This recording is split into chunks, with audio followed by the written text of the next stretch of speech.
Hi, it's Tanya with Red Cardinal Crafts, and today I'm going to show you a school scrapbook. This is how I do the scrapbooks for the kids, and this is my oldest daughter's kindergarten scrapbook. I keep everything. So this is the note that the schedule that they were going to start and when they're supposed to show up for school. This was the very first day, and her outside the school, and I always take a picture of them with their backpack. And then this is the note that the teacher sent home, and I did so good on her first day until I got the note from the teacher, and I cried like a little baby. This was their school information and when dismissal was and all that kind of stuff. My daughter has a peanut allergy, so we had to put her picture up in the office so that they could know who she was and what she looked like.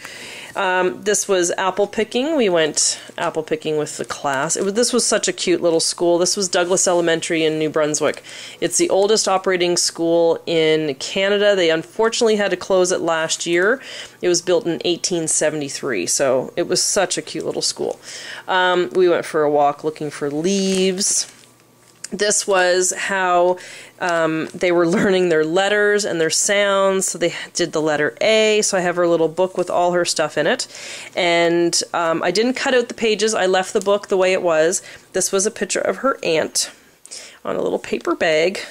And yes, I've got the macaroni necklace in the scrapbook. I've kept it. Sorry, this light is giving some glare. You gotta keep all this stuff because once they get to grade 6, they're not making macaroni necklaces anymore.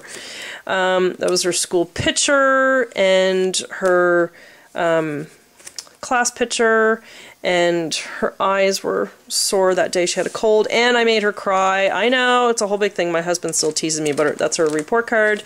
I made her cry. We bought tights, and she didn't want to wear the tights, and it went with the outfit, and I was so frustrated. So she started crying, and I was like, don't cry. Then we made gingerbread houses. They made gingerbread houses. This was their Christmas concert. They played out in the snow. They did the 100th day, which was a disaster. She came home from school. They had 100 things to eat. So it was 100 little candies and 100, oh my God, it was 100 of everything. She came home, she got off the bus, she was green, and she threw up. So that was fun. I loved 100 Day. Valentines. I kept all the little Valentines and just glued them in, and it's just so cute to see all their writing and stuff. And then we did, this was just them working and counting, and then we went skating, and another report card, and this was just outside having fun on the playground, and this was Mums came in to bake, and that was a math thing that they did. So I've kept everything. This is what I've done with the artwork. You might wonder, what the heck do you do with all this stuff? Things that were big enough or small enough that I could fit in the scrapbook, I did. Other than that, I laid everything down and stood over top of it and took a picture of it, and then had all the pictures put on the one photograph, and then took a picture of it and kept it. The thing is, I still have all these items in a folder. I didn't have the heart to throw it out, so I still have the things, but to put them in a book, and I just titled it Arts and Crafts and did everything on the one page. This I did, okay, so the back of this book is glued to the page, but what I did was the plastic scrapbook page that your pages fit into, I cut it out. So you can actually, so even though the whole thing is in the page and glued down, because the book is glued to the striped paper, you can actually go in and flip through the book and see what she did and how she was writing. It was so cute. The teacher would translate what she had said. So that is how I did an exercise book. This was cute. She had this in the local newspaper, and I believe, do I have it in here? I think I might have the newspaper stuck in there somewhere.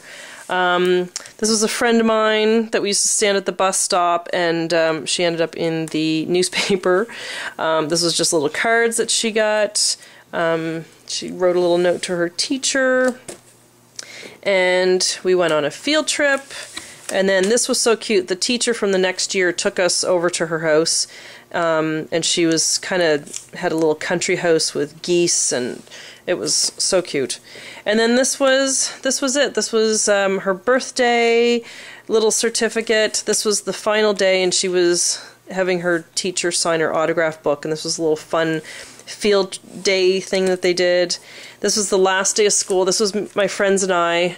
I had the graduation cap on. My daughter had the little lei on because she was only little. She wasn't in school yet. And then we were all celebrating summer. So we all dressed up like fools and went out to the bus. And we did that for everything. We dressed up for Halloween. We dressed up for everything. And this was like her final day of school. And I took a picture of her on the outside of the school, and then her final report card, and then her little kindergarten diploma, and then this was all her little autograph book from her friends. It was so cute. And then I have a CD of photos that were taken through the year, and I just I put that in there as well. So that is how I do their school scrapbooks. In case you're trying to figure out what to do with all those little fiddly things that they bring home. It is getting harder where she is now in grade 6. My little one's still bringing stuff home. She's in grade 3. And but I think starting around grade 6, I'll just compile 6, 7, 8, 9, 10, 11, 12 all into one little thing, because I'm not always there for the presentations and stuff like I was when they were little. So there's an idea. That's how you can do a school scrapbook. All right, get to it. Talk to you later. Bye.